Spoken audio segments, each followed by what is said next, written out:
வணக்கம். குட்டீஸ்களா எல்லோரும் வந்துட்டிங்களா? கதை கேட்க ரெடி ஆகிட்டிங்களா? நான் கதை சொல்ல போகிறேன், கொஞ்சம் கவனமாக கேளுங்க. அந்த காலத்தில் குருகுல வாசகம் தான் இருந்தது. குருகுல வாசகம்னா என்ன? ஒரு குருவுடைய வீட்டுக்கு போய் அவங்ககிட்ட பாடம் படிக்கிறது. அங்கே யாரெல்லாம் படிக்க முடியும்? பணக்கார வீட்டு பையங்க, வசதியாக உள்ளவங்க தான் அவங்க படிக்க முடியும். அந்த குருவுடைய வீடு ஊர்லேருந்து கொஞ்சம் வெளியே இருக்கும். ஆனால் அந்த படிக்க போகிறவங்க என்ன செய்யணும்?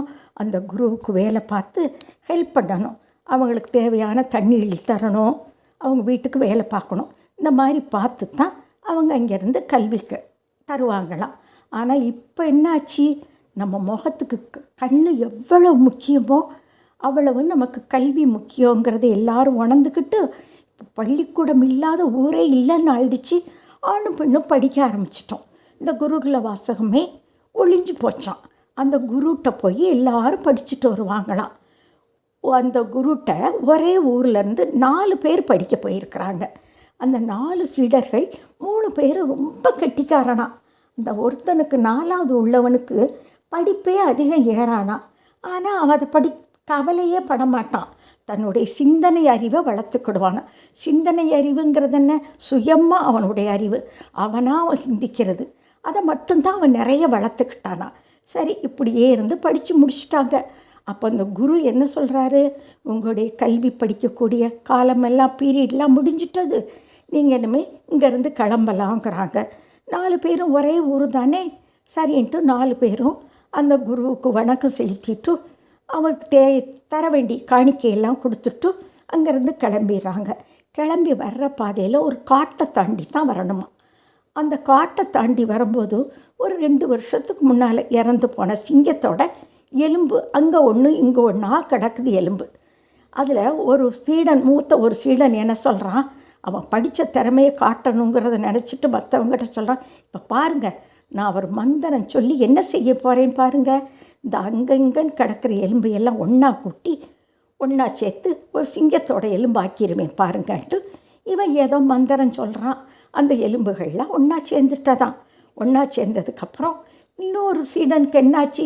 தாங்க முடியல, இவன் இந்த மாதிரி பண்ணிட்டான், அவனை விட நம்ம பெருசாக பண்ணணும் அப்படின்ட்டு இவன் நினச்சிட்டு என்ன செய்கிறான்? இவன் ஒரு மந்திரத்தை சொல்கிறான். சொன்னதோட அந்த சிங்கத்துக்கு ஃப்ளெஷ்ஷெல்லாம், அந்த போனை சுற்றி ஃப்ளெஷ்ஷெல்லாம் மூடி ஸ்கின்னெல்லாம் ஒரு அழகான சிங்கமாக கம்பீரமாக நிற்கிது. அதுக்கப்புறமா தான் 3வது சீடன் இருக்கிறான் பார்த்தியா, இவங்களை விடையெல்லாம் நான் பெருசாக பண்ணி காட்டுறேன் பாருங்கடா, இப்போ நான் என்ன செய்ய போகிறேன் பாருன்னு சொல்லிவிட்டு இவன் ஒரு மந்திரத்தை சொல்லி அந்த சிங்கத்துக்கு உயிரை கொடுத்துட்டான். சிங்கத்துக்கு உயிர் வந்தால் சும்மா இருக்குமா? அது காட்டுக்கே ராஜா. அடபடுவாக்களா, 2 வருஷமாக நான் பசியாக கிடக்கிறேன், 2 வருஷமாக அவருடைய பசி எனக்கு தீரணும்னா உங்கள் 3 பேரையும் நான் சாப்பிட்டா தான் என்னுடைய பசி தீரும் அப்படின்னு சொல்ல முன்னால் இவன் சிந்தனை உள்ளவன் தானே. 4வது உள்ள சீடன் சிந்திக்கக்கூடியவன். பக்கத்தில் உள்ள மரத்தில் மலை ஏறி அந்த மரத்துக்கு போயிட்டான். இந்த சிங்கம் என்ன செஞ்சது? அந்த 3 பேரையும் சாப்பிட்டுட்டு என்னுடைய எதிரி இங்கே காட்டில் தான் இருக்கிறான், என்னை கொண்டவன், அவனை போய் நான் பழி தீர்க்க போகிறேன், நன்றிடா அப்படின்னு சொல்லிட்டு போகிறான். நன்றிக்கு சொல்லக்கூடியவன் தான் 3 பேரும் சிங்கத்து வயிற்றுக்குள்ளே தானே கிடக்கிறான். இது போயிடுச்சான். அதுக்கப்புறம் இவன் மேலேருந்து கீழே இறங்கி அந்த ஊருக்கு போகிறான். ஊருக்கு போய் நடந்ததையெல்லாம் சொல்கிறான்.